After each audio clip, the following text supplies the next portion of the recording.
orar?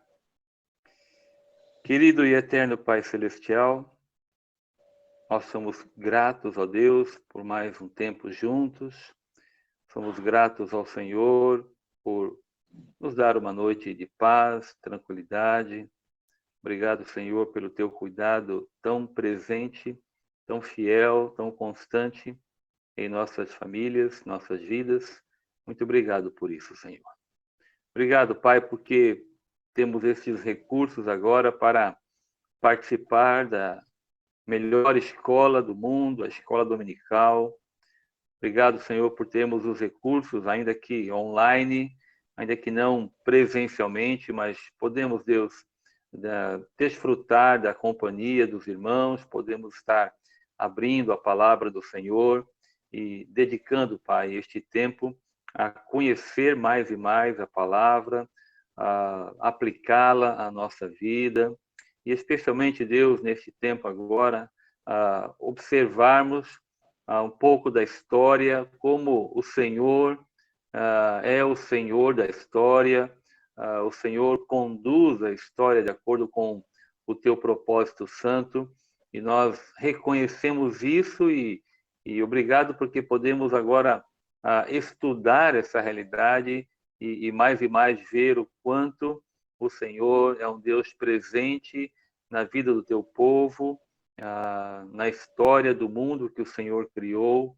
Obrigado, Deus, por isso, por crer nisso e poder estudar também essa realidade. Obrigado pelo nosso Salvador, pelo teu amor para conosco, por poder estudar todas essas questões que dizem respeito à preparação do mundo, da história, para a vinda do nosso Salvador. Obrigado por isso, Deus. Obrigado por este grupo que está aqui. Queremos pedir a tua bênção, a direção do teu Espírito, para que tenhamos, Deus, um tempo muito proveitoso de crescimento em nossa caminhada com o Senhor. Nós te louvamos e oramos nessa hora, em nome de Jesus. Amém. Muito bem, muito bem, muito bem, muito bem. Vamos começar com as nossas tarefinhas. Eu acho que, Valmir e Vanete, vocês pegaram a apostila? Eu não está marcado na minha relação aqui, né? Não, né? Não, pastor, não pegamos. Não pegamos. Então eu vou marcar aqui que eu vou entregar à noite para vocês, tá bom?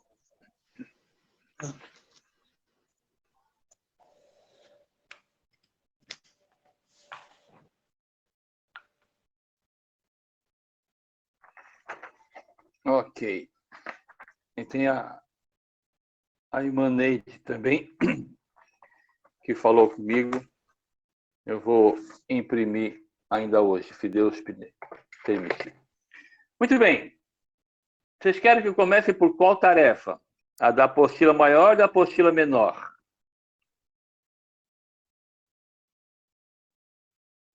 Qual foi mais difícil? A Rosa falou que aquela que eu compartilhei com vocês, a vida de Cristo lá do seminário de Dallas, foi molezinha. Era tudo perguntinha fácil. Então, é bom porque eu acho que isso anima um pouquinho vocês, né? A gente responde sem muito problema e aí caminhamos, né, para a continuidade.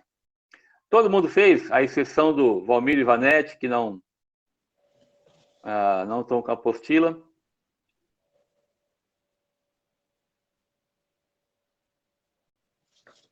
O que é esse dedo mexendo aí, o seu pecador inveterado? Tu não fez? Não fiz. Nossa, nenhum dos dois? Não, nós estamos pegando agora nela. Que é isso? Meu Deus. Eu fiz a que o senhor mandou pelo celular. A da Dallas. Tá, então vamos começar pelo Dallas, né, que é simplesinho. Depois eu vou falar um pouquinho da outra apostila, que na verdade a apostila mesmo é aquela maior de 6 páginas, que eu falei, não entreguei completinha. por conta da tinta, mas vamos lá. Deixa eu só mexer aqui no meu celular.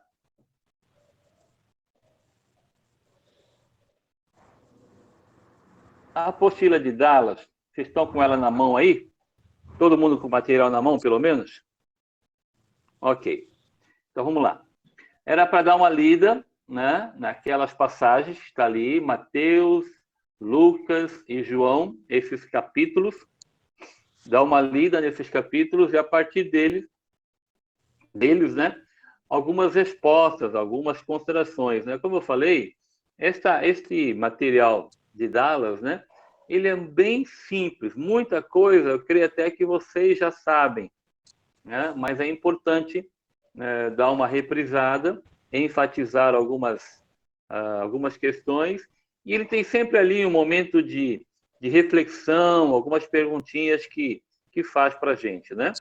Então, a gente vai estar mesclando um pouquinho dessa questão das perguntas, né, a respeito do Senhor Jesus Cristo nos Evangelhos, e a outra parte, aí eu vou tentar juntar e anexar, né, a cada semana, porque a outra apostila que eu dei para vocês tem um pouco a ver, né, com a questão da história da humanidade, né, com a pessoa do Senhor Jesus Cristo, isto é, como é que Deus preparou todo o ambiente, preparou a realidade, o mundo, para a vinda do nosso Salvador. E aí a gente vai implicando e aplicando para a nossa vida, tá?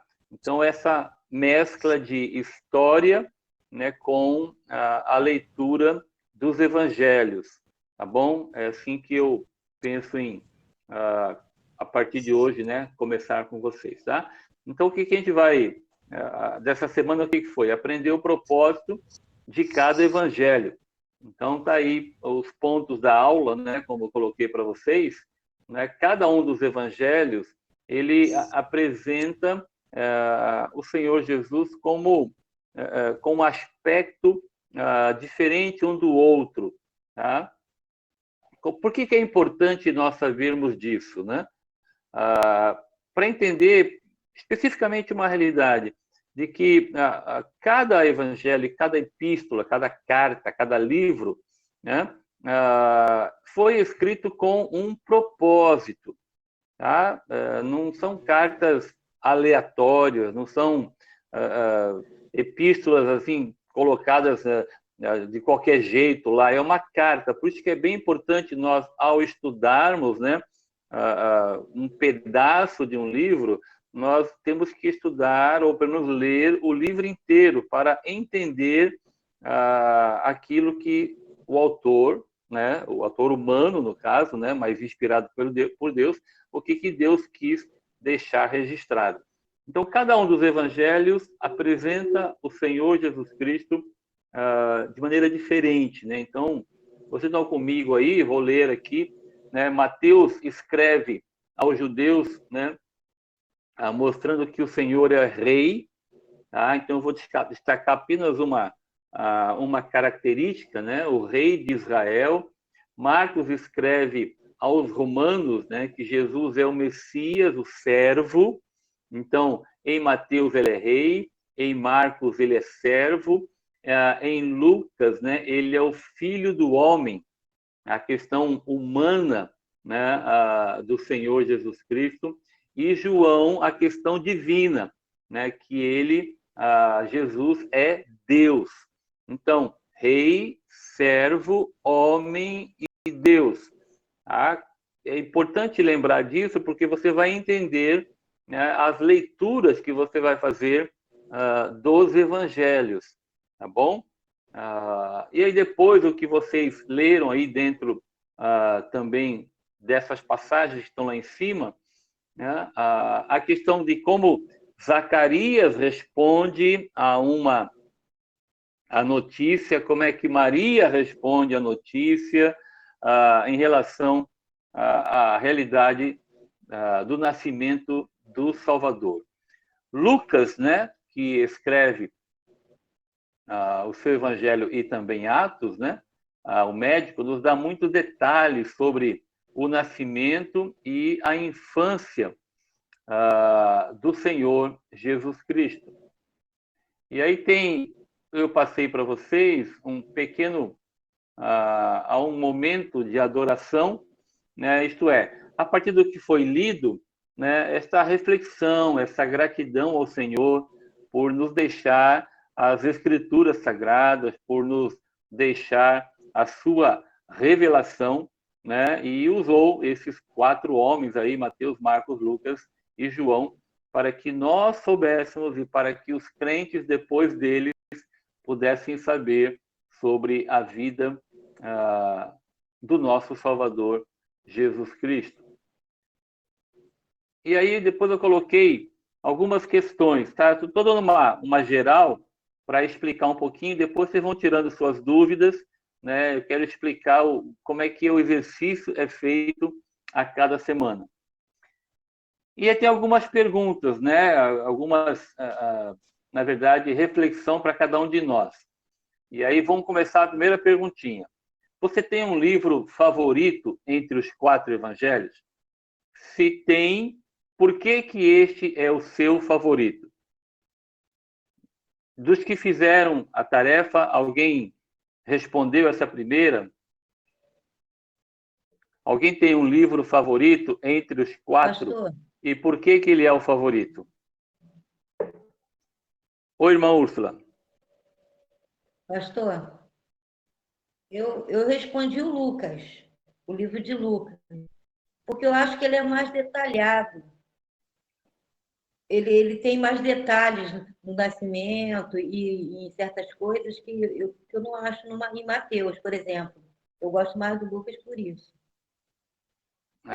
Que bom. É verdade, Lucas é bem detalhista, tanto que ele escreve também o livro de Atos, e nós conhecemos também o médico amado, né? Interessante que o médico, né? Ainda bem que ele escreve, né? Fazendo uma brincadeirinha, ainda bem que ele escreve com letra fácil de entender, né? Se fosse um médico com letra ruim, seria complicado. É. A receita, né, dá para entender. Quem mais quer falar?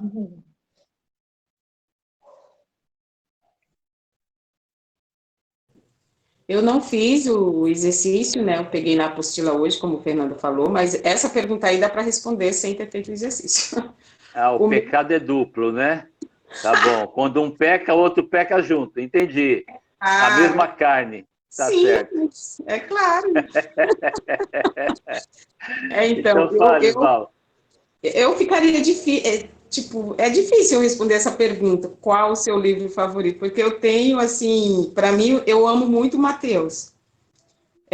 Amo muito o livro de Mateus, porque para mim Mateus é a introdução, assim, desde o nascimento de Jesus, a forma como se deu a concepção, o nascimento, quando ele começa a falar das parábolas ali, né? As parábolas eu acho maravilhosas, o sermão, né? A oração, enfim, para mim Mateus é lindo demais. Mas eu gosto também de João, porque o livro de João é assim, para mim é uma síntese de todos os outros. Os milagres, tantos milagres acontecem ali no livro de João e a forma como eles acontecem. Então, é difícil responder essa pergunta ao mesmo tempo. Eu gosto de Mateus. E cada livro tem a sua especificidade, né? Então, mas Mateus e João seriam os meus 2 favoritos, e é difícil escolher um entre os 2, para mim. Legal. Eu comecei também com essa pergunta, deixa eu explicar. Porque ao longo destas semanas, né, eu vou dar tarefas para vocês, né? Vocês vão ter que ler os evangelhos. Por exemplo, né? Eu vou dar uma tarefa lá na frente. Deixa eu pegar o nome que eu dei aqui. Vocês vão ter que destacar as características dos apóstolos. Vocês vão ter que ler os evangelhos, né? E vão destacar assim: Pedro era desse jeito, né? João era desse jeito, tá? Então, é uma maneira de fazer com que vocês estudem, né, identifiquem os personagens dos evangelhos, né, para que interessante ver essa questão mais humana, né, daqueles que foram instrumentos de Deus para escrever os evangelhos. Mas legal. Quem mais? Quem mais quer compartilhar aí? Que tem aí um certo favoritismo em um dos livros. E por quê?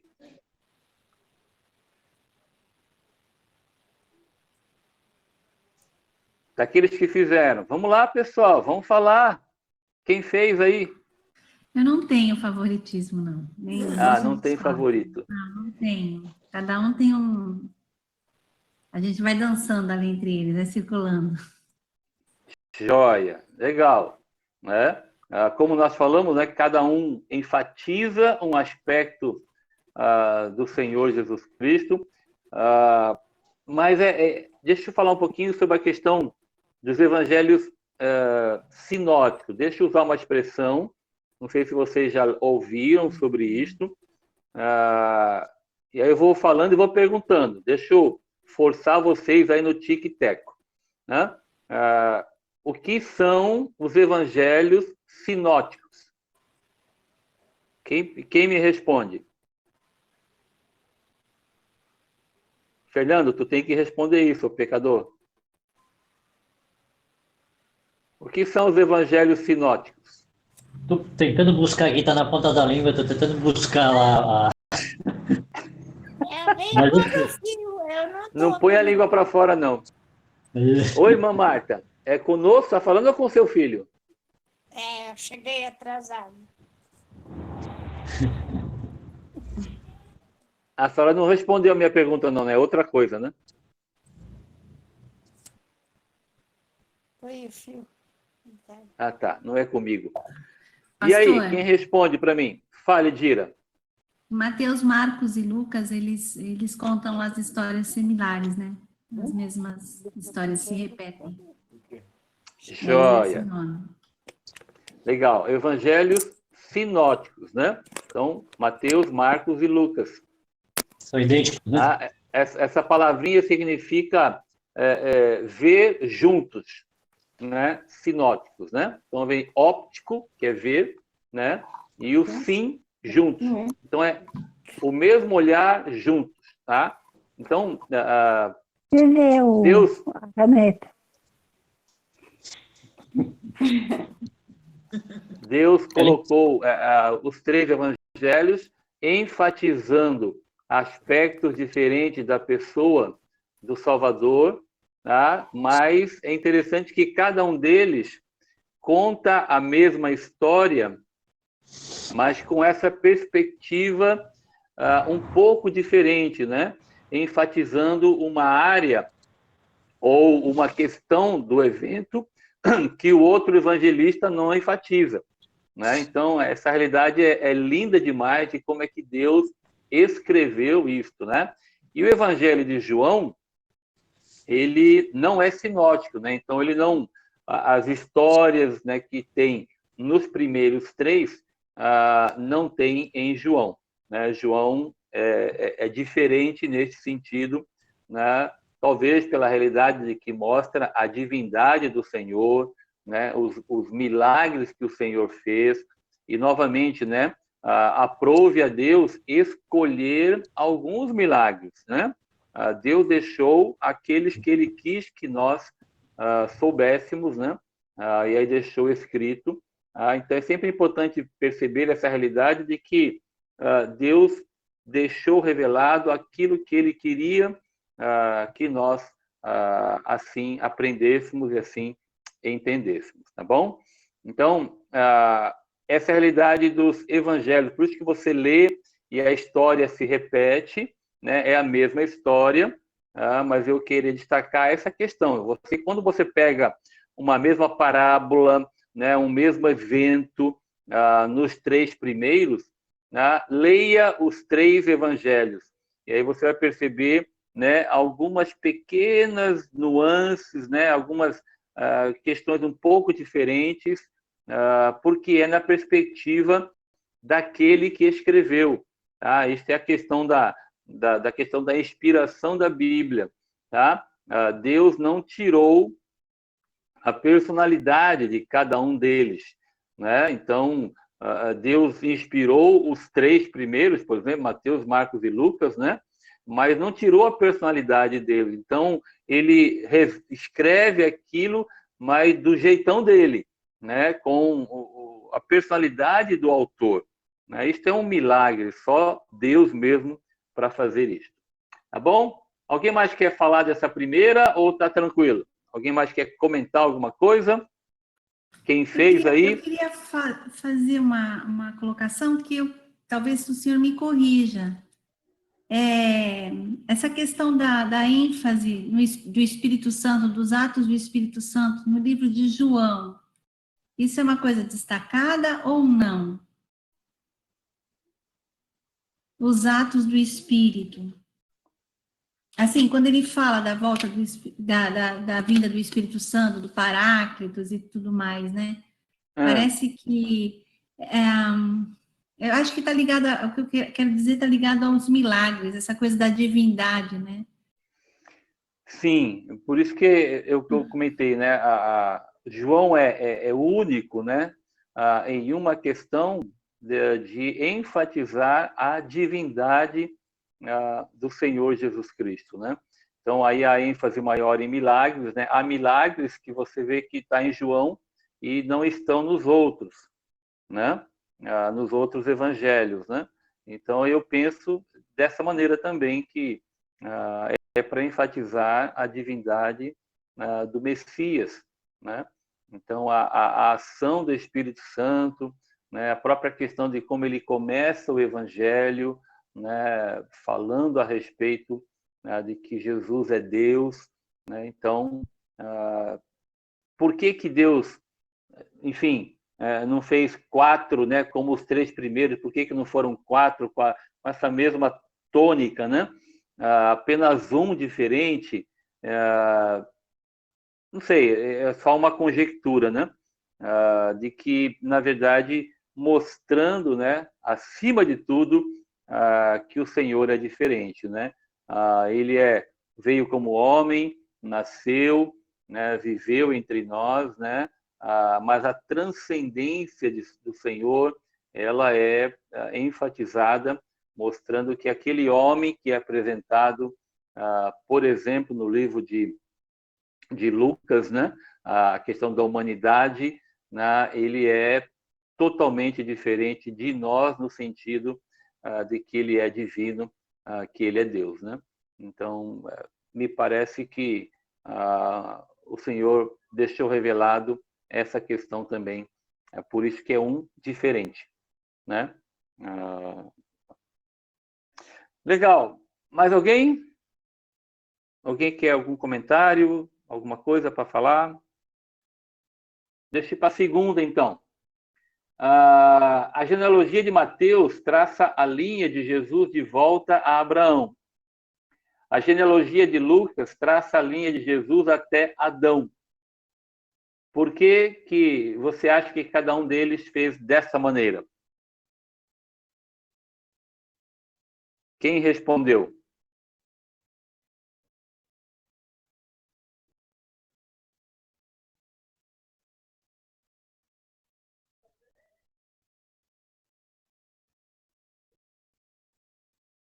Tirando os 2 pecadores, os outros fizeram ou não? A Dira, a Úrsula fez, Márcia fez, Rosa e Marcos. Pastor, Ui. eu fiz, mas eu não sei se está certo, não. Não se preocupe com essa história. Essa frase não cabe aqui na EBD. Simples, né? Foi muito simples. Ah. Eu botei, eu acho que, porque Lucas, eu acho que ele pesquisou mais profundamente, porque em Lucas, versículo 3, ele escreveu assim: eu mesmo investiguei tudo cuidadosamente desde o começo e decidi escrever-te um relato ordenado, ó excelentíssimo Teófilo, para que tenhas certeza das coisas que te foram ensinadas. Eu achei, por isso, eu achei meio óbvio, assim, sabe? Aí, por isso que eu não sei se está certo, não. Ok, tá no caminho, querida. Tá bom? Ele foi muito detalhista, tá? Mas a resposta tem a ver com um outro aspecto. Por que que um traça até Abraão e outro traça até Adão? Né? Tem a ver com aquilo que a gente olhou um pouquinho antes, aí nós falamos da ênfase de cada um. Então, ele traça a linha de Jesus de volta a Abraão para mostrar toda a realidade, né, da linha judaica, né, desde lá a escolha do povo de Israel, né, mas toda a tradição dos filhos, né, que vieram depois. Aí você começa com Abraão, Isaac, Jacó, e depois, na pessoa de Jacó, um dos filhos de Jacó, que é Judá, de onde vem a linhagem real. Né? Então, Jesus vem da tribo de Judá, né? Lá de trás de Gênesis 49, né? Dizendo que a parte real de Jesus, ele é rei, entende? Tá? E a parte de Lucas, a linha de Jesus até Adão, para enfatizar a questão humana. Né? O homem-Deus, o Deus-homem. Entende? Então, ele traça as duas linhagens para mostrar que Jesus é 100% Deus, né? E 100% homem. Né? Ele é rei e ele é servo. Essa é a questão da por que que ele vem traçando isto, né? Por quê? Pode perceber que para o auditório, né, se Mateus escreveu para os judeus, né, o auditório dele entenderia a realidade de Abraão, que um povo gentil não teria sentido. Entende? Tá? Então, a questão de Abraão tem a ver com o próprio auditório dele. Se ele escreveu para judeu, tá? Tem sentido. O outro lado da questão humana, né? Mostrando a questão do homem, né? De Adão. Entende? Então, o auditório para quem originariamente o evangelho foi apresentado. Tá bom? Deu para entender? Deu sim. Joia. Agora, a outra pergunta é bem reflexiva, né? Não sei se vai ter corajosos aí para responder. Atualmente você se parece mais com Zacarias, lento para confiar que Deus fará o que disse, ou com Maria, confiar em Deus mesmo quando você não entende? O Zacarias até o sangue. Tu é Zacarias? Tô meio lento assim. Tu é muito lento para confiar, é? Tá bom. Depois que eu ver que não tem mais jeito, aí eu vou lá para Deus e primeiro eu apanho bastante, mas depois... Muitas vezes a gente age assim mesmo, né, Manão? É verdade. Depois que a gente sabe onde está o caminho, mas a gente quer chegar até lá apanhando. Sabe, filho teimoso? É. Alguém mais quer comentar aí? Quer falar alguma coisa do que fez?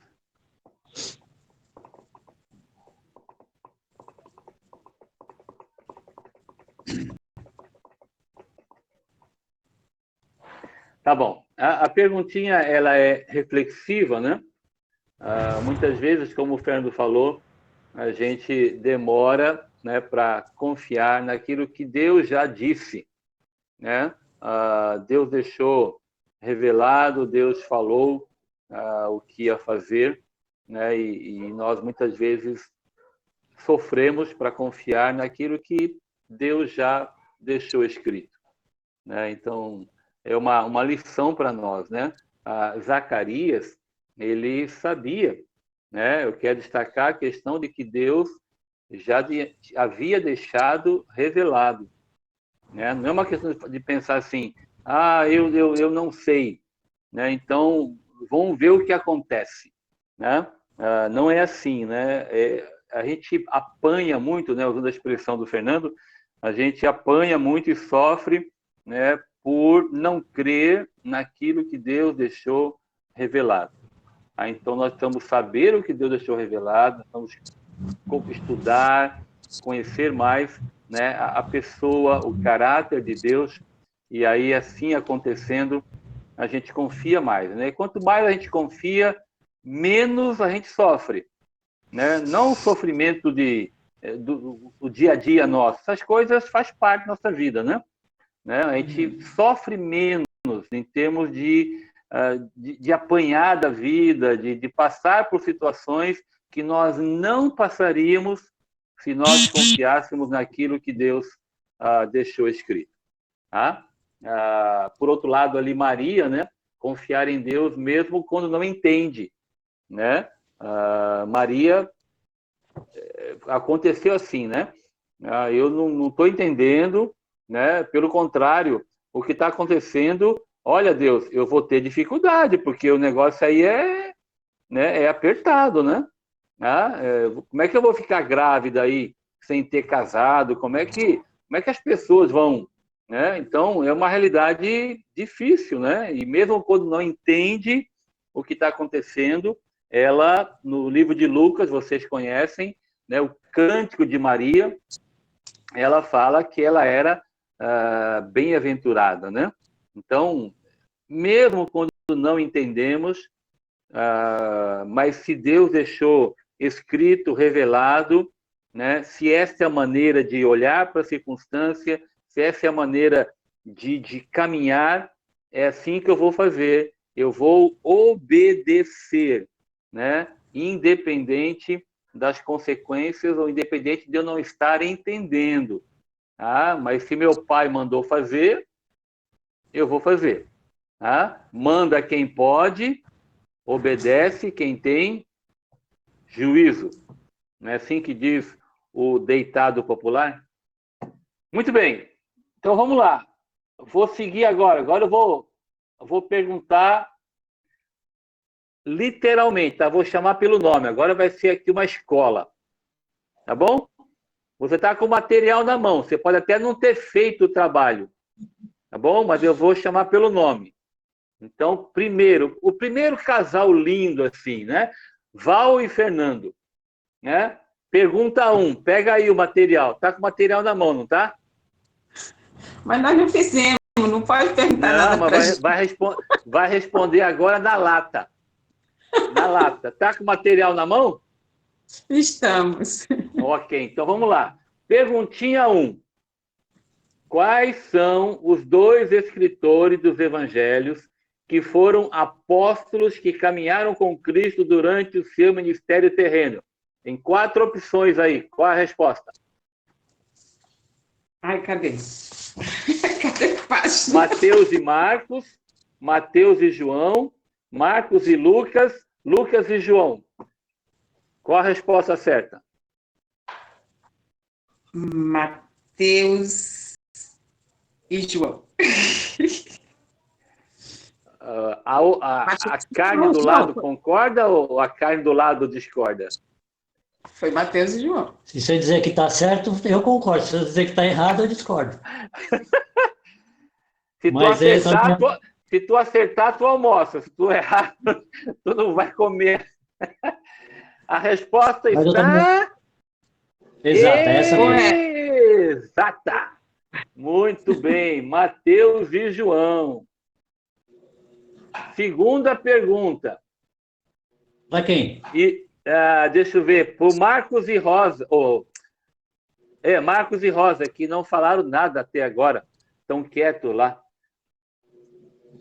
Marcos e Rosa. Segunda pergunta. Jesus pôde revelar o Pai por quê? Porque ele é divino, porque ele é eterno, porque ele é uma pessoa diferente do Pai, ou tudo acima? Qual a resposta certa? Porque ele é divino. Porque ele é divino.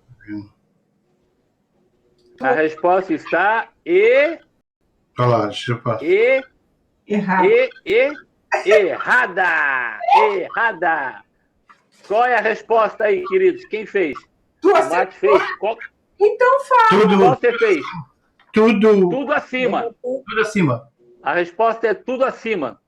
Olha, ele acertou. Tudo acima. Ela divergiu. Ela brigou comigo. Ele não é separado, pastor. Eu falei para ele, pensei, né? É uma pessoa separada do pai. Ele não é uma pessoa separada do pai. Já pensei logo na Trindade. Falei, não pode ser. Mas então, parabéns, meu querido. A resposta é: ele é divino, ele é eterno, ele é uma pessoa separada do pai, né? São três em um, mas são três pessoas. Tá? Então a resposta é tudo acima. Errei nessa parte. Muito bem. Terceira. Ele é divino, ele é eterno, mas eu não entendi a parte que ele era separado do pai, entendeu? Ok. Então, tô ouvindo, Val. Deixa eu explicar, então. Você está ouvindo? Eu tô, Não fala mal de mim, porque tá aberto. Não, eu estava falando para o Fernando que eu confundiria também, eu acho que cometeria o mesmo erro que a Rosa, porque ele é uma pessoa separada do pai. Eu tinha entendido de uma forma diferente, que Jesus era uma pessoa, tipo assim, não tinha ligação com o pai, entendeu? Não separada no sentido de trindade, de cada um ser, né, das três pessoas distintas. Eu não levaria por esse lado, das três pessoas distintas. Tá bom, chega. Entendi. Aí talvez tenha sido a minha tradução. Na hora que eu traduzi do inglês, eu deveria ter colocado: ele é uma pessoa distinta do pai. Talvez fosse melhor, né? Perdão aí pela minha falha na tradução. Mas aí quando coloca uma pessoa distinta do pai, talvez entendamos melhor, né, que são três pessoas, né? A Trindade são três pessoas, mas em essência eles são iguais, tá? Mas são diferentes no sentido que são três pessoas. Mas tá legal. Então a resposta é tudo acima. A terceira. Que foi? Fechar o microfone aqui para a gente falar mais. Fecha o microfone e fala mal, não deixa ele aberto, não. Pergunta 3. Deixa eu ver quem vai responder. Mesmo não tendo feito, tá bom? Tá com o material na mão, vai responder agora. O Senhor Colchões. Qual a figura do Novo Testamento que serve como profeta predito que apresenta o Messias ao povo de Israel? João Batista, Zacarias, Simeão ou Gabriel? Qual é a resposta, Marcelão? Pastor, lê para mim de novo, porque eu estou sem material, estou na loja, eu entrei só por entrar. Mas perdão, querido. Para mim entender a pergunta para me responder, fala aí. Desculpa, querido, achei que você estava com o material na mão. Não, estou na loja, estava devagar aqui, eu dei uma entradinha para espionar. Mas pergunta aí, fala aí, como é que é a pergunta mesmo? Qual figura do Novo Testamento que serve como profeta predito que apresenta o Messias ao povo de Israel? 4 opções. João Batista, Zacarias... Muito bem, rapaz. Agora você pode voltar a dormir lá no colchão, não tem problema, não. Agora, só, assim, eu vou justificar, viu? A pergunta que o senhor fez para a Rosa, essa pergunta, ela realmente, a terceira ali do separado do pai, dá um entendimento diferente. Mesmo se eu colocando distinta, mesmo assim ia ficar difícil de entender. Porque quando eu coloco separado, parece que é uma pessoa que não tem a ver com o pai. Eu também ia errar, não ia falar as 3, não. Essa pergunta ficou meio difícil de entender, entendeu? Legal. Separado ou distinto, parece que não tem nada a ver com o pai. Aí fica meio perdido mesmo. Tá bom. Foi legal vocês falarem, até foi bom vocês errarem, né, para a gente lembrar, né, de que a Trindade são 3 pessoas, né? Então, uma pessoa distinta, né, usando a melhor palavra e não separada, né, nos mostra, né, de que a Trindade ela é composta de 3 pessoas diferentes, né? Aí a gente não, como é que eu vou dizer? A gente, por exemplo, olha para a pessoa do Espírito Santo, né, com a mesma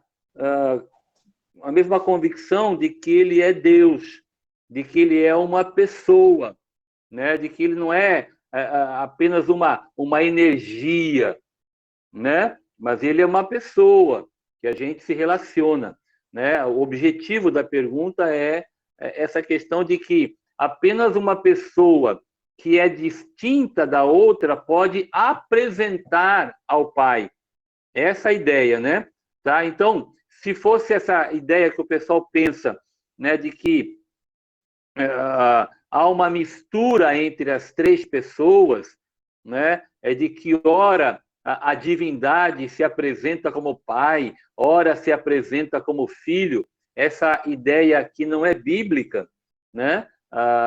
Então a gente às vezes confunde essa questão e não se relaciona, por exemplo, com a pessoa do Espírito Santo como uma pessoa, né? Com quem nós conversamos, entende? Então essa é o objetivo da pergunta, tá? Mas legal, eu vou aprendendo a colocar aí umas palavrinhas mais, talvez, mais próximas, né, de uma tradução para evitar isso. Muito bem. Parabéns, Marcelo. Legal. Vamos lá para a quarta. Quarta. Quem não respondeu ainda, deixa eu ver. Márcia Barbosa. Tá com o material na mão, querida? Ok. Então, a pergunta é, o que Deus prometeu a Davi, Marcelo aí para ouvir, o que Deus prometeu a Davi, que também é conhecido como aliança davídica? Tem 4 opções. Primeira, que Deus nunca mais destruiria toda a vida na terra com o dilúvio. Segunda, Deus o tornaria uma grande nação, tornaria seu nome grande e faria dele uma bênção para todas as pessoas na terra. Terceira, que se ele seguisse todos os mandamentos que Deus lhe deu, Deus o abençoaria com paz e prosperidade. Mas se ele não seguisse todos os mandamentos de Deus, ele seria amaldiçoado com doenças, violência e até mesmo exílio. Quarta, que sempre haveria um de seus descendentes sentado no trono. Qual é a resposta certa, Márcia? A quarta. A resposta é que sempre haveria um de seus descendentes sentado em seu trono. Ok, a resposta está exata. Muito bem, Márcia. Muito Essa bem. é a resposta certa. Muito bem. A quinta e última. Deixa eu ver quem não respondeu ainda. Essa é Vanete e Valmir. É molezinha. Tá bom? Põe aí tira do mudo, por favor.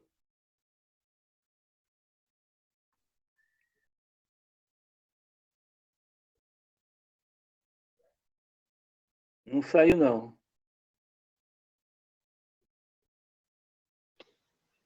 Isso, agora saiu. Vamos lá. A pergunta é essa, Valmir e Vanete.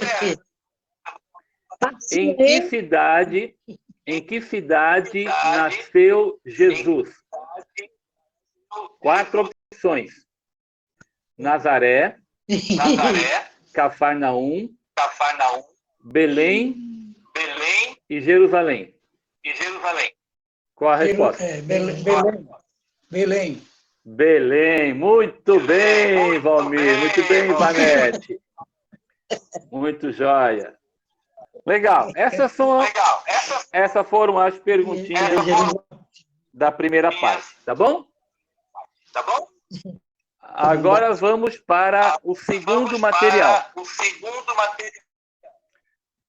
Hoje à noite, eu vou entregar para vocês no culto a parte 2 destas questões do seminário de Dallas, tá bom? Essas perguntinhas bem simples, né? Mas que envolve vocês lerem os evangelhos, tá?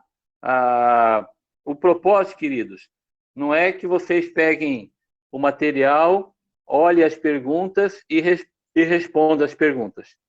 O propósito é que vocês leiam os evangelhos, leiam a folha que eu entrego para vocês e dediquem aí ao longo da semana pelo menos 1 hora e pouquinho para poder estudar, tá bom?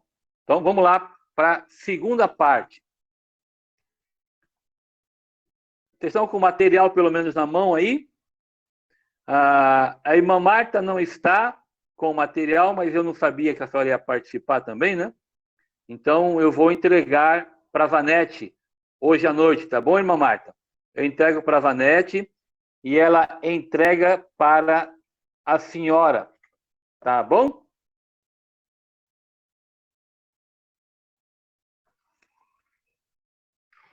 Eu vou imprimir e entrego para a Vanete. Muito bem, nós falamos a semana passada sobre este tema, preparando o mundo para a vinda de Cristo. Fiz algumas perguntinhas para vocês, quem estava presente aí, né? Quem era que estava governando a nação de Israel, qual foi o império que estava acontecendo quando o Antigo Testamento foi encerrado, no chamado período interbíblico, tá? Os 400 anos de silêncio entre o Antigo Testamento e o Novo Testamento, tá bom? Então, vão guardando isso na sua mente, tá? Se possível, o que eu gostaria que vocês fizessem, aí é um pedido que eu faço para vocês, né? Eu gostaria que quando nós estivéssemos juntos, né, com o material na mão que vocês têm, né, mais uma canetinha ou um lápis e a Bíblia, escrevam neste material, né, destaquem o que vocês querem destacar, por isso que é uma apostila, para vocês escreverem, riscarem, é um material para vocês usarem, tá? Então, destaquem essa questão aí, que é entre o Antigo Testamento e o Novo Testamento, nós temos um período de 400 anos, que é o chamado período interbíblico, tá bom? Há uma história, né, neste tempo e há uma preparação de Deus para a vinda do nosso Salvador. Tá? Neste período acontece a revolta de Macabeus, né? A revolta do povo macabeu, né? Há um caos na Palestina, tá? E nós temos isto preservado, registrado por um historiador judeu chamado Flávio Joséfo. Tá? Este homem escreve, deixa registrado todo este período, tudo que aconteceu neste chamado período interbíblico. Tá? Então, os escritos de Joséfo, é um historiador do primeiro século da era cristã, né? São as fontes que nós temos de informação sobre este período.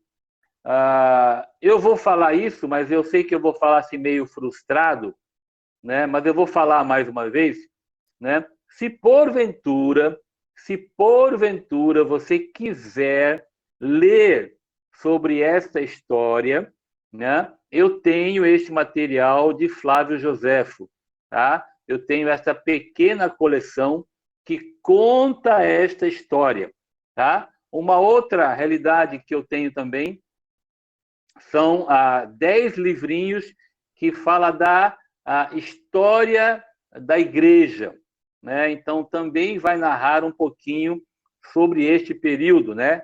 É uma preparação. Tá? Então, se você quiser um dia ler, você fala comigo, né? Eu estou falando isso porque 110% das vezes que eu falei, se você quer ler, né, ninguém pediu, né? Então, é por isso que eu falo assim meio frustrado, porque o povo acaba não lendo, né? Mas, enfim, eu sou perseverante e eu vou continuar insistindo com vocês, vou continuar apresentando o material. Se você um dia quiser ler, o material está disponível. Muito bem, essa é uma questão de um livro, né, que é um livro chamado livro secular, vou dizer assim, tá bom? É um livro da história, tá? Mas nós temos na Bíblia também, tá? O livro de Daniel, ele dá uma visão destes anos. Profeticamente, tá? Daniel anuncia estes principais acontecimentos desta época. Tá? Daniel viveu durante a ascensão da Babilônia como uma potência mundial. Ele participou deste período, ele viu o Império Babilônico sumir e depois o Império Medo-Persa aparecer. Né? Então, vocês conhecem a história. Daniel, ele viveu entre 2 reinados e 2 reis. Deixa eu fazer uma perguntinha aqui para vocês. Quais foram esses 2 reis do livro lá de Daniel? Quem lembra?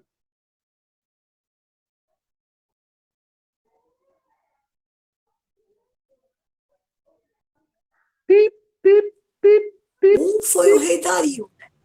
Um foi o rei Dario, tá? Que é do Império Medo-Persa. Persa. E qual foi o anterior? Nabucodonosor. Isso, Nabucodonosor, que foi o Império Babilônico. Muito bem. Tá legal? Tá? Então, o profeta Daniel, né, escreve sobre estas forças que dominariam, né, este período intermediário. Então, Daniel, capítulo 11, especialmente, eu vou ler com vocês, ele profeticamente fala sobre este período, esses 400 anos.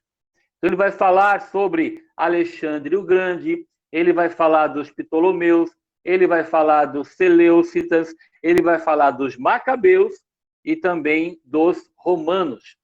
Tá? Então, estudando o livro de Daniel, você aprende sobre esses chamados 400 anos. Tá bom? Então, material na mão aí, não sei quem está com material, tá? O último período persa. Tá? Então, novamente, como falamos, o Antigo Testamento, ele termina com o Império Persa no poder. O rei Ciro, lá de Isaías, capítulo 45, que eu acho que você já está lendo, né? O rei Ciro permite que os judeus voltem à terra para reconstruir o templo. Neste período aí, né, o finalzinho lá do Antigo Testamento, se encontra também o livro de Esther. Você já leu o livro de Esther, eu creio, né?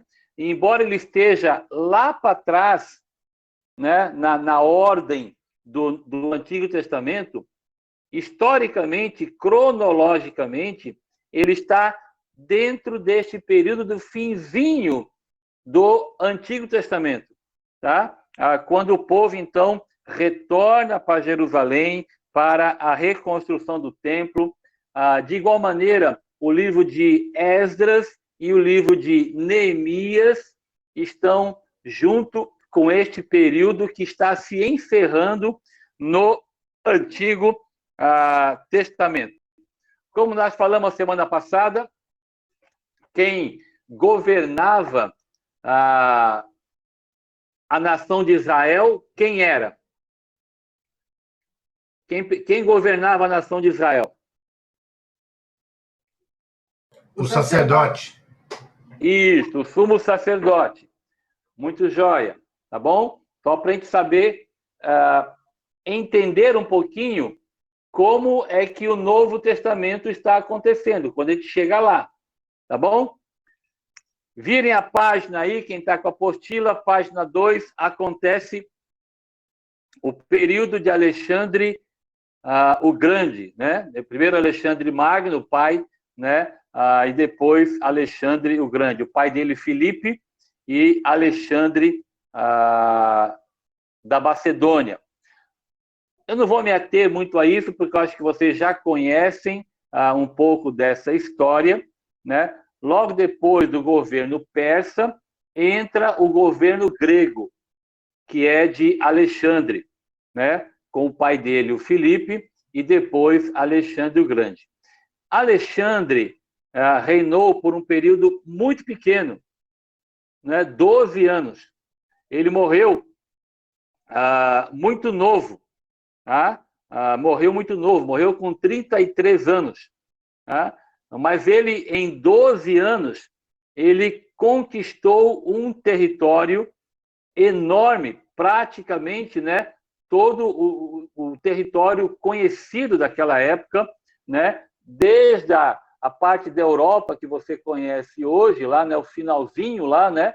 A Roma, até a questão da Ásia, né? Então, todo este território foi conquistado por Alexandre em apenas 12 anos. Então, dá para imaginar, né, essas conquistas que ele fez. Mas, como ele morreu repentinamente, o império dele é dividido entre 4 generais. Tá? E aí entra na história a nação do Egito, né, com Ptolomeu Sóter, que você está lendo comigo aí. O que eu quero destacar para vocês, está na apostila, que, só para você ler comigo aí, tá? A Era dos Ptolomeus, se você está lendo comigo. No segundo parágrafo, está escrito assim: as escrituras hebraicas foram traduzidas para o grego durante o seu reinado, no reinado de Ptolomeu Filadelfo. Por quê? Porque ele foi um rei, né, um governante amável para com os judeus. Né? Então, ele permitiu que as escrituras hebraicas fossem traduzidas para o grego na cidade egípcia de Alexandria. O nome dessa tradução é Septuaginta. Tá? Por que Septuaginta? Quem sabe me dizer? Alguém já leu a respeito, ouviu? Por que é Septuaginta? Alguém sabe responder? Porque levou 70 anos. Não, tu acertou no 70, mas errou só no... Eu não me lembro. Eu já estudei, mas não me lembro direito. Ok. Alguém mais quer tentar? Foi os 70 de Alexandria lá que fizeram a tradução, não foi? Isso, né? A ideia de 70 anciãos, né? 70 anciãos judeus, né? Que traduziram as escrituras hebraicas para o grego. O que eu quero destacar para vocês é que a realidade da língua grega, o Império Grego, Alexandre, ele tinha uma tônica no governo dele. Quando ele conquistava um povo, ele não matava o povo, ele não escravizava o povo. Sabe o que ele fazia? Ele fazia assim: olha, agora a tua língua vai ser o grego. Você vai ter que aprender, né, sobre o helenismo. Né? O helenismo é a questão grega. Então, você vai adquirir a cultura grega. Então, ele impunha a cultura dele da língua dele. Oi? É interessante que uma vez eu li um livro aí sobre essa história grega, né? E aí o escritor falava assim que parecia uma preparação de Deus para o Evangelho, né? Porque ele espalhando o grego para todos aqueles países, na época de Jesus, a pregação seria mais atuante, né? Porque todos falariam a mesma língua, né? Aí ele fala assim como uma preparação de Deus já para a vinda de Cristo, essa conquista do Alexandre, essa fala de todos falarem a mesma língua, para espalhar o evangelho da época, né? Ele falando que nada vem como ir caminhando desde lá de Adão a preparação para o evangelho de Jesus. Eu achei muito interessante essa. Exatamente, queridos. Essa segunda parte da apostila que eu vou entregar para vocês hoje à noite vai falar sobre isso, né? Por isso que o tema é Preparando o Mundo para a Vinda de Cristo.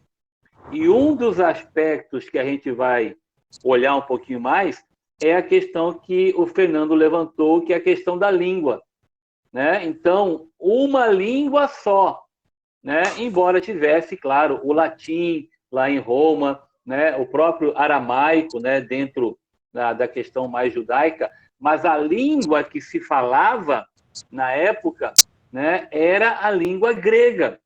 Então, era a preparação de Deus para a propagação do evangelho, né? Então, pensem hoje, né? Imagina hoje, você Inglês, vai, né? para algum lugar, é como se fosse inglês hoje, né? O inglês hoje se fala na maioria, né, dos lugares, né? Então, para você tem que aprender o inglês se você quiser sobreviver em outro país, né? Se você quiser viajar para um lugar, você tem que saber pelo menos um pouquinho do inglês, né? Senão, você acaba sendo enrolado, né? Se você não souber um pouquinho, tá? Então, a era dos Ptolomeus, como nós falamos aí, tá bom? E aí eu quero ler com vocês lá em Daniel. Abram comigo lá no livro de Daniel. Só para ler um pedaço, vocês verem como que o Senhor já vinha anunciando toda essa realidade. Daniel capítulo 11.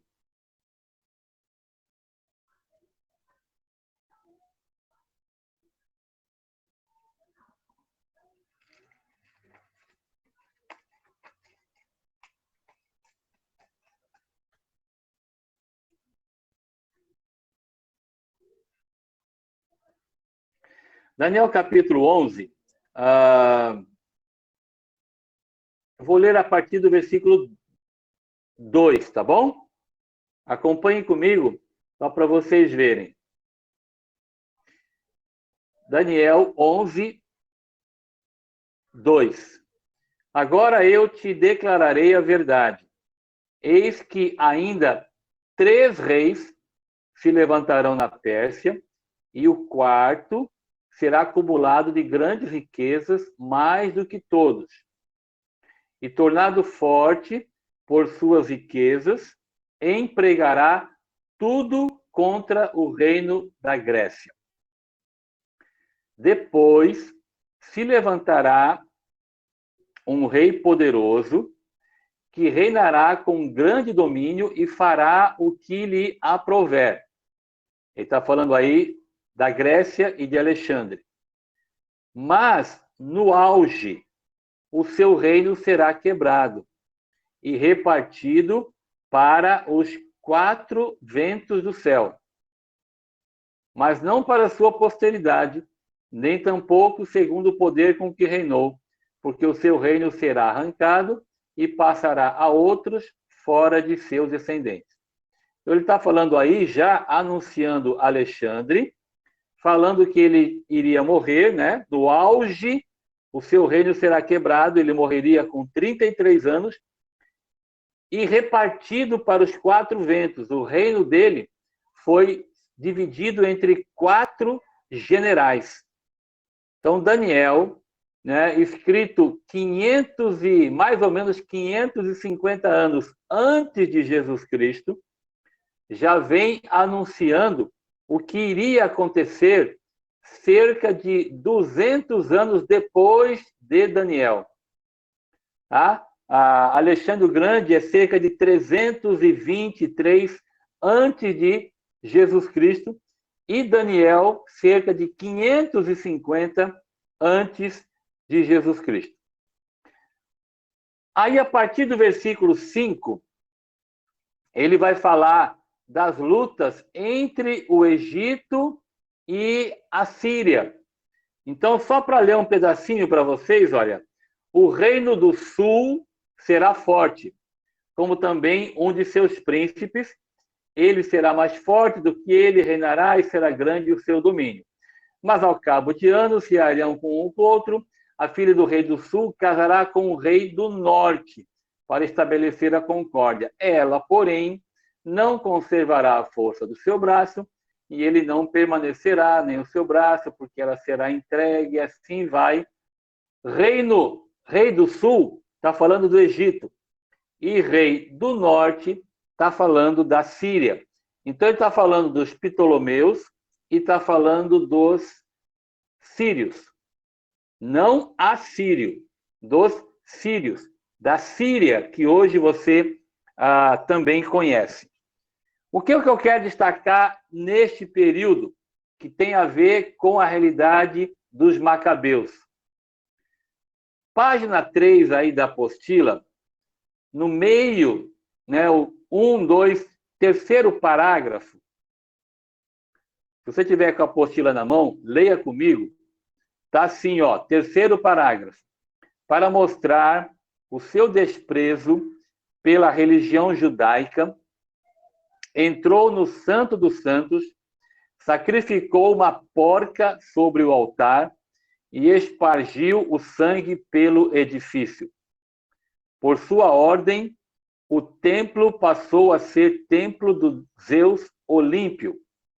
Proibiram-se o culto e os sacrifícios judaicos, que foram substituídos pelos ritos pagãos.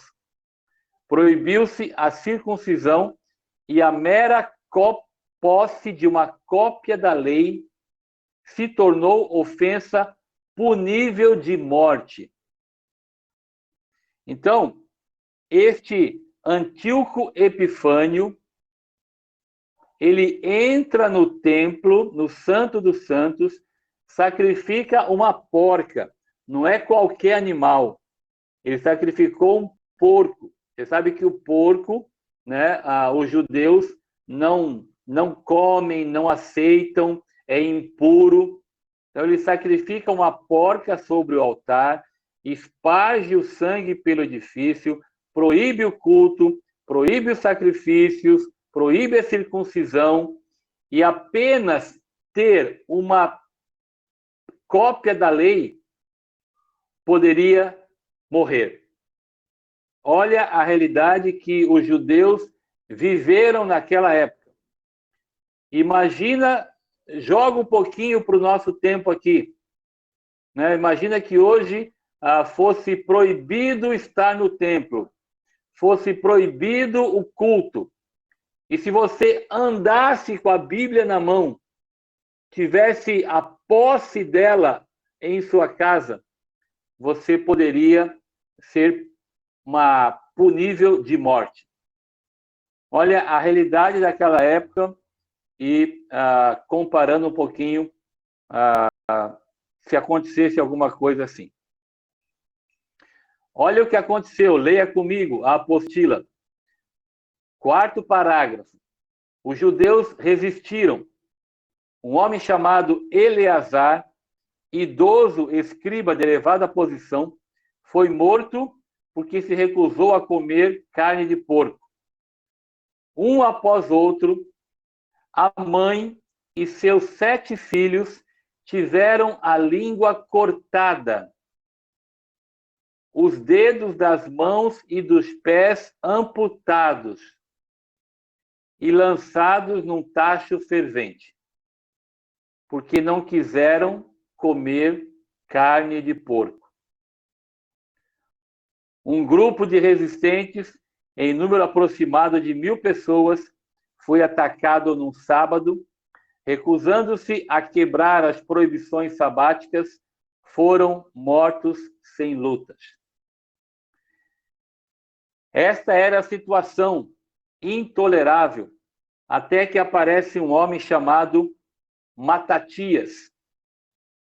E ele então entra com seus filhos numa luta contra os sírios, contra os seleucidas, tá? Para reconquistar o direito de adorar a Deus conforme a lei de Moisés.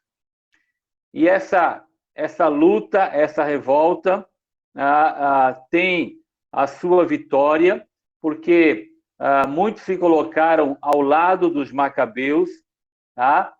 Os sírios tentaram lutar contra esses fiéis judeus, mas não tiveram êxito, até que Judas Macabeus, que sucedeu o seu pai, ele estende, então, o poder sobre grande parte da Palestina.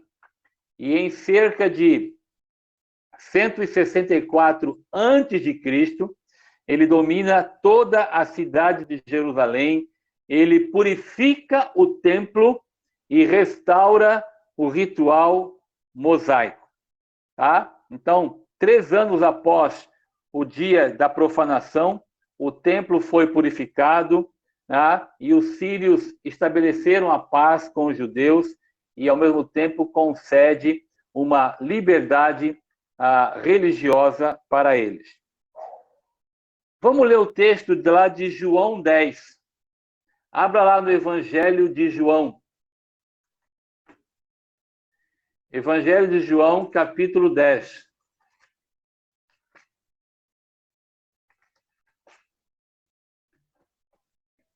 Versículo 22.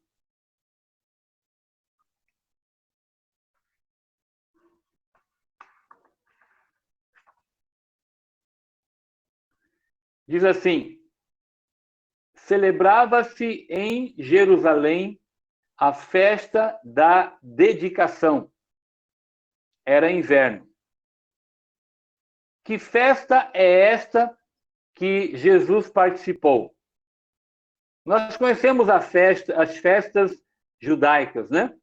A festa da colheita, a festa de Pentecostes, a festa dos tabernáculos, a festa dos pães asmos, a própria festa da Páscoa. Todas essas cerimônias nós conhecemos. Mas que festa é esta que Jesus participa? Na apostila, tem aí escrito lá embaixo para vocês, quem está com a apostila, né? Esta passagem de João 10 fala sobre esta festa. Esta festa da dedicação é a festa da purificação do templo. Virem a página aí, página 4. Quem está com a apostila, página 4. Esta festa da dedicação, ela é celebrada em Jerusalém e é chamada também de Festa das Luzes, ou Hanukkah. Ela é comemorada até hoje pelo povo judeu, tá? E ela é próxima, aqui fala no texto bíblico, que era inverno, né? Então é próximo do inverno lá de cima. O inverno lá de cima é próximo do dia 22 de dezembro, mais ou menos, né? E neste período, as casas e as ruas dos judeus, eles ficam iluminadas. E eles leem o livro de Macabeus, relembrando aquele difícil momento que foi vivido pelo povo judeu. Deixa eu fazer uma perguntinha aqui bem difícil, que só quem responde é assistente social. Quero só ver agora, né? Quem lê muito. Vou fazer a perguntinha. Aqui fala que o texto de João 10, 22 fala que era inverno. Então, essa festa é comemorada próximo ao solstício de inverno. Quem já leu a respeito o que é o solstício de inverno? Solstício de inverno. Não Tem é o o dia solstício mais... de verão e tem o solstício de inverno. O que é o solstício de inverno? Eu estou perguntando porque está na apostila aí, né? Quem está com a apostila está lendo lá. Essa festa é comemorada até hoje pelo povo judeu e a data é próxima do solstício do inverno. Onde está isso? Na apostila. Próximo dia 22 de dezembro. Ah, O que é o solstício de inverno? EBD também é cultura. Também é não, cultura normal. eu estava confundindo com o equinócio. Ah, tá. O equinócio é outra coisa. Confundia as duas coisas. O equinócio tem a ver com igualdade, e nócio de noite, né? Então, o tempo do dia é igual ao tempo da noite. Isso. Por isso, equinócio. E o que é solstício de inverno? Eu já li, mas eu não lembro o que é. Eu já vi isso várias vezes, mas não lembro agora.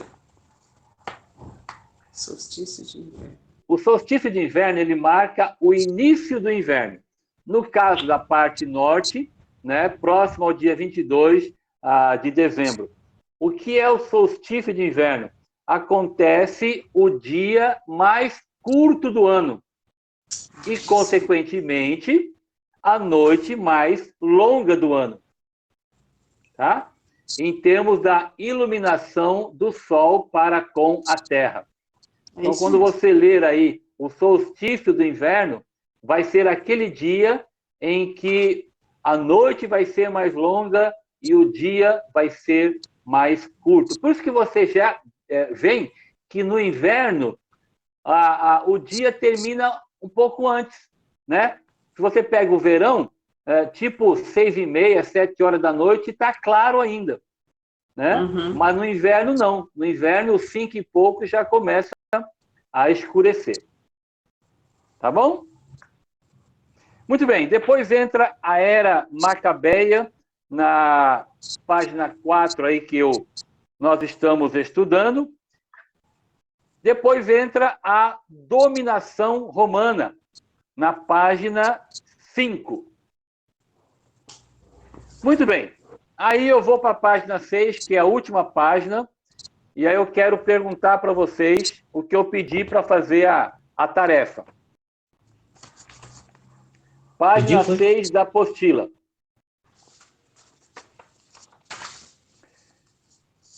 Para podermos entender bem a história bíblica, é importante que nós tenhamos uma história, tenhamos uma noção da história antiga. Para entender o que acontece a partir de Mateus, é importante que nós entendamos um pouquinho o que acontece neste período interbíblico, tá? Então, eu perguntei para vocês aí, quais foram os grandes impérios do mundo antigo? Quem respondeu aí? São 5 impérios. Quem respondeu? Tá? Tem a ver com a questão bíblica, né? Alguém responde na ordem aí? Tem uma ordem, né? Alguém respondeu? Úrsula. Irmã Úrsula? Vamos ver se está certo, né? Isso, querida. Fale assim, com coragem. Tem que falar a data também, não? Só o período. Não. Só os impérios. Vamos ver se a irmã consegue colocar na ordem, senão a gente corrige a ordem. Tá, não sei se está certo, não. Vamos lá. Período de Alexandre Magno. Mas qual é o império? Quando fala de Alexandre, qual é o império? Seria o Império Grego, tá bom? Grego. Olha aí. Ok. agora eu me confundi, pastor. Eu botei só o que estava ali. Tá bom, pode falar, Israel, querida. Ptolomeu, Ok, período sírio, ok. era Macabeia e dominação romana. Tá joia. Alguém mais respondeu? Depois eu corrijo aí, querida. Tá.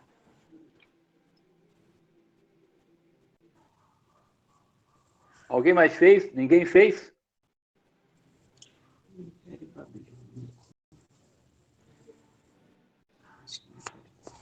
Rosa, Marcos, Márcia. Bora, gente, coragem. Responde errado igual eu, mas responde. São 4. Eu lembro de 4. Sírio, persa, grego, romano. Sírio, grego, persa e romano. Muito bem, acertou 3. 3.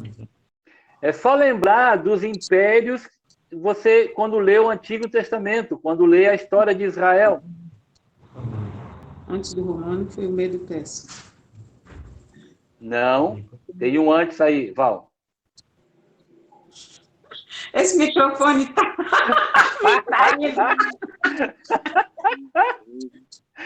Não pode pensar alto, né, irmã? Não pode. Vamos lá, deixa eu ajudar vocês então, deixa eu caminhar com vocês. Eu sei que hoje é o primeiro dia, né? Alguns não fizeram a resposta aí, não fizeram a tarefinha, mas na semana que vem, se não fizer, eu dou na orelha de vocês. Vamos lá. O primeiro império, tá? A ordem é esta. O primeiro império, os grandes impérios do mundo antigo, que tem a ver com a questão bíblica, tem a ver com a questão de Israel. O primeiro império é o Império Assírio. O segundo império é o Império Babilônico. Babilônia. O terceiro império é o Império Medo-Persa.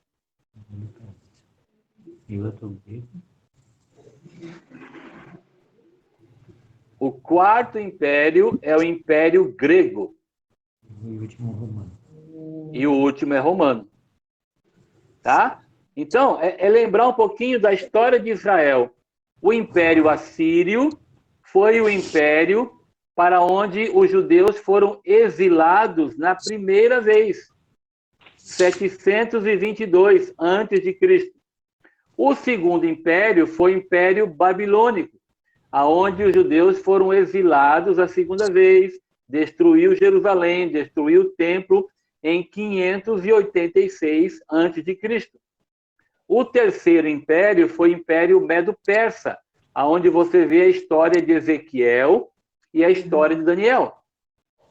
O quarto império foi o Império Grego, que já estamos aí no período interbíblico. O Império Medo-Persa é quando termina o Antigo Testamento. O Império Grego não se fala no Antigo, só se profetiza.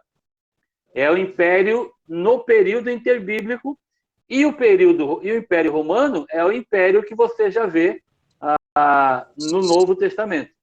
Tá Pastor, bom? mas eu falei os 4. Eu só não falei o romano. Sírio, Você falou... persa, grego e romano. Entendi você falar sírio e não assírio. Mas é que para mim, para mim era que eu não tinha como a Síria, era tudo da Síria, né? Depois lá eu falei, é que eu não coloquei o A, né? Mas Entendi. é esse período que eu falei. Entendi. Entendeu? É que, deixa eu tentar ajudar aí para visualizar. Tenta visualizar na mente. O Império Assírio, ele envolve a questão lá da Ásia, tá? Lá daquela questão do norte, tá? Acima da Babilônia. O império, aí no caso o sírio, né? Ele não foi um império. O sírio foi uma divisão do Império Grego. Foram os Seleucidas. E a Síria Tá? A Síria é o que hoje tem a Síria.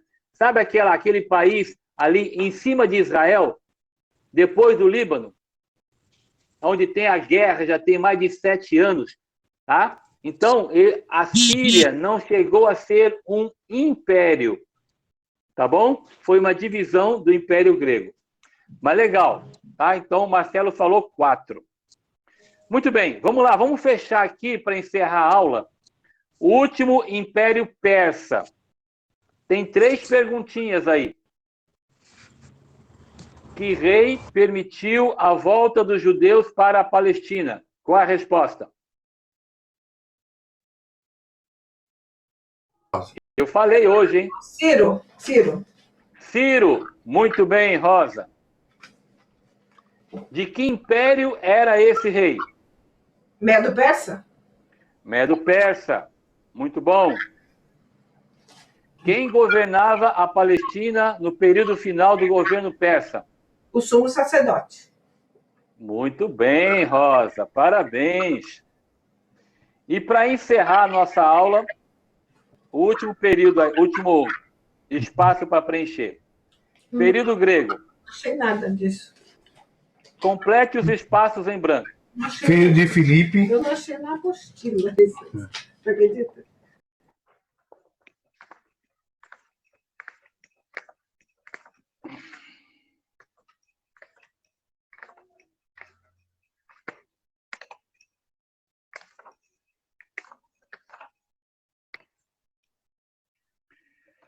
Filho de Filipe, dá? Qual é a resposta? Macedônia. Macedônia. Que acabou. Aí é um parágrafo, né, que a gente vai preenchendo. Então, filho de Filipe, da Macedônia, que acabou com o poder do Império Medo-Persa. Como é que é o nome dele? Alexandre o Grande. Alexandre. Muito bem.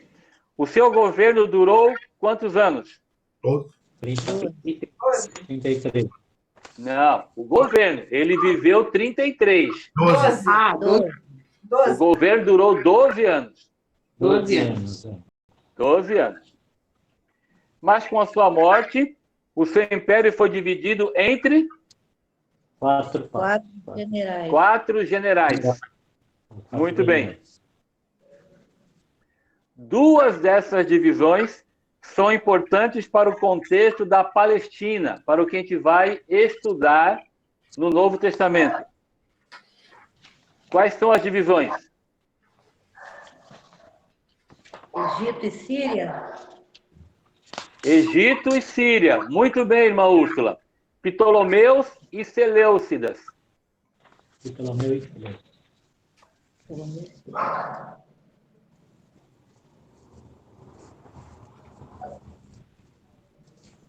Pastor, e as balas de banana, como é que vai ser? Rapaz, se Deus quiser, se Deus permitir, eu estou orando para que a partir de agosto a gente volte com a EBD presencial. Tá? Orem por isso. Eu acho aí que vai ter uma boa parte da igreja já vacinada, né? Inclusive alguns jovens.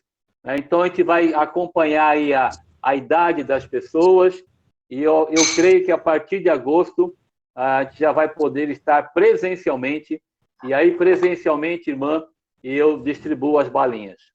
Ai, que bom. Tá bom? Ó, um pedido para vocês.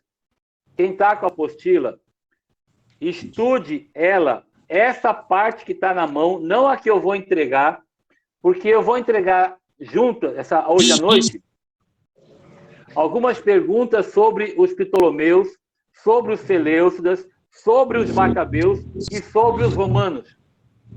Então, é somente ler a apostila. Leia que você vai responder as perguntas que eu vou fazer, tá bom? E aí, a semana que vem, a gente vai entrar nessas contribuições que esses impérios proporcionaram, como o Fernando já até anunciou, né, para o Novo Testamento. Quais as contribuições, Deus controlando a história, para nós entendermos tudo aquilo que acontece no Novo Testamento. Tá bom? Tu ia falar, Fernando? Não, eu gostei da apostila, que aqui na página 4, né, fala do que eu disse semana passada, né, que os judeus convidaram os romanos, e aí ele falou assim, não foi bem assim, mas aqui na 4 fala mais ou menos que eu tinha lido antes, né, e na verdade, Macabeus tinha feito uma aliança com os romanos, e depois os romanos acabaram sendo dominadores, né, eles tinham convidado os romanos para ir contra a Síria. E na página 4 aqui fala mais ou menos isso do que eu mencionei semana passada, né? Até estava buscando aí os livros que eu tinha lido isso. Ah, ok. Fez uma aliança com os romanos pedindo assistência contra a Síria. Tem razão. Foi isso que eu disse semana passada, né? Você falou, não foi bem assim, mas eu tinha lido em algum lugar, estava até procurando essa semana, não tinha achado. Mas foi mais ou menos isso. A despeito da luta que eles tiveram, né? Teve uma tentativa de aliança. Isso. Legal. Obrigado pela contribuição. Aquele que eles acharam que ia ajudar, acabou dominando. É verdade. Ok, queridos. Então, repetindo, só para fechar, leiam um pouco mais essa apostila. Peço mais uma vez que vocês dediquem um tempo da semana para estudar. Eu vou insistir em entregar a apostila, porque eu creio nessa questão de estudar, e creio na questão da EBD como uma escola. Tá? Se nós não dedicarmos tempo para isso, não adianta, a gente acaba não crescendo e a gente acaba se tornando mesmo, sendo assim, um crente meio medíocre naquilo que diz respeito à palavra de Deus, tá bom? Então, estudem a apostila. Aí, à noite, hoje, se Deus quiser, eu vou entregar a continuidade da apostila para todos vocês. Tá bom? Beijo no coração de todos. Bons sonhos ao Marcelo, que está lá com os colchões. Se for me dar para mim, eu prefiro... Manda no PDF, é mais fácil. Tá, para você, para Jandira, eu mando no PDF porque vocês têm como imprimir. Né? Os outros não têm, então eu imprimo e entrego hoje à noite. Tá legal? Beijo no coração. Até a noite, se Deus quiser. Bom macarrão. É muito legal.